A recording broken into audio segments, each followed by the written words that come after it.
there's always going to be something to clean, something to organize, or some household chore to do that you will end up getting distracted and off track. There are so many tasks that are always floating around in our brain and that overwhelms our brain. First thing that I want you to do is to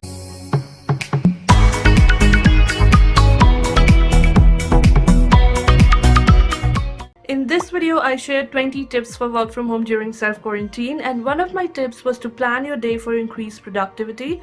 That is exactly what I'm going to talk about in this video. You see, planning is really important, especially during self-quarantine, because everyone that you're living with is going to come to you for something or the other. Plus, there's always going to be something to clean, something to organize, or some household chore to do that you will end up getting distracted and off track. And when it comes to doing the actual important work, your brain will always prefer to do something which is comparatively easy, like doing the laundry. You are more likely to procrastinate on the actual work, and if you want to know the reason why, then make sure to check out this video, because I don't want this content to be repetitive. And now, without further ado, let's quickly begin with the first step.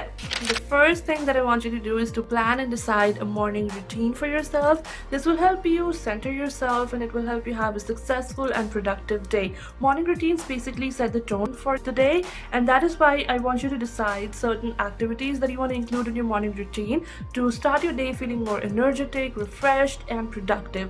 So activities like meditation, walking, working out, journal, morning pages, gratitude journal, reading, anything that is going to raise your vibration, I want you to include it in your morning routine. You don't have to do a lot of things, just one or two things are going to be enough. The next thing that I want you to do is to brain dump everything that is in your mind on a piece of paper, on your computer, or on your phone. There are so many tasks that are always floating around in our brain and that overwhelms our brain, and it is really important to dump them out to have a fresh and empty brain. Now, I want you to highlight all the tasks that have to be done by you and you only, and the tasks that you cannot delegate to anybody else. The tasks that you can delegate them. And now let's move on to the next step for the tasks that you have to do for yourself. Now, the next step is to take big tasks and divide them into smaller chunks, into subtasks. This is very important because when we look at a big project, we are more likely to procrastinate. You can check out this video to know the reason why. And you're never really working on the big task anyway. You're always working on a subtask of that big task. So it is always a good idea to try and avoid overwhelming yourself by giving your brain a big task in front of it. So do your brain a favor and divide those big tasks into small, actionable chunks. Let me give you an example. I never write edit video in my to-do list because that is such a big task which is going to take hours to complete, and that alone is enough to make me procrastinate. So I divide edit videos into small subtasks, and this is how my to-do list then looks like with the small chunks. Trim videos, where I basically edit out the parts where I'm being repetitive, or the parts where I've fumbled or stuttered, or places where I just forgot what I had to say, and the places where I take breaths.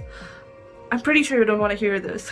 Add text, add transitions, add B-rolls, add music and sound effects, color correction, add Instagram handle, and export. So do you see? These are the subtasks that I usually write in my to-do list instead of giving myself a huge task like edit video, which can intimidate my brain and I can end up procrastinating. So I prefer writing these small chunks of tasks. Now that we have a list of all the actionable tasks, I want you to estimate how much time you're going to need for completing each of these tasks. Now, while estimating time, please be realistic and considerate, and do not assign very little time for each of these tasks. Try to give yourself 15 minutes extra on top of your estimation for each of these tasks. Okay, so everything is ready now. Let's go ahead and plan and structure our day now. I recommend using two techniques, time blocking technique and the Pomodoro technique. So here's what I want you to do. Pick 3 most important tasks for the day from the list of tasks that we have, and now pick 3 additional tasks that you want to get done that day, but you would not feel bad if you did not complete them. Now work in blocks for the amount of time that you estimated for each of these tasks, and within those time blocks, use the Pomodoro technique to avoid burning out. Let me explain this to you with an example. Let's take the same scenario of editing a video. So I estimate that it would take me about 30 minutes to trim the videos, about 2 hours to add text, about 30 minutes to add transitions, 1 hour for B-rolls, about 30 minutes for color correction, and 30 minutes for the rest of the tasks together. Now I would add 15 minutes extra to each of these tasks So the three most important tasks for me are trim videos, add text, and add transitions. If I get just these three tasks done in the day and nothing else, I would be more than happy. So while working, I'm going to block 45 minutes for trimming videos, and I'm going to work in Pomodoros, which means that I'm going to trim the videos for 25 minutes, take a 5-minute break, and then again work on trimming videos for another 25 minutes. By then the task should be complete, and then I will take about 15 to 20 minutes of break. Now you do not have to strictly abide by these time estimations. These are just to give you a rough idea of how much you can actually get done in a day, because otherwise you will end up overloading yourself with a lot of tasks. Now if you love planning and you want to take it a notch further, then you can use something called calendar blocking, where you will plan every single hour of your day and decide what you're going to do at every single hour. So things like waking up, morning routine, taking a shower and getting dressed, having breakfast, work blocks, breaks, lunch, evening routine, making dinner, having dinner, and sleeping. Again, you do not have to strictly abide by these. This is just to get a rough estimation of how much you can actually fit in a day,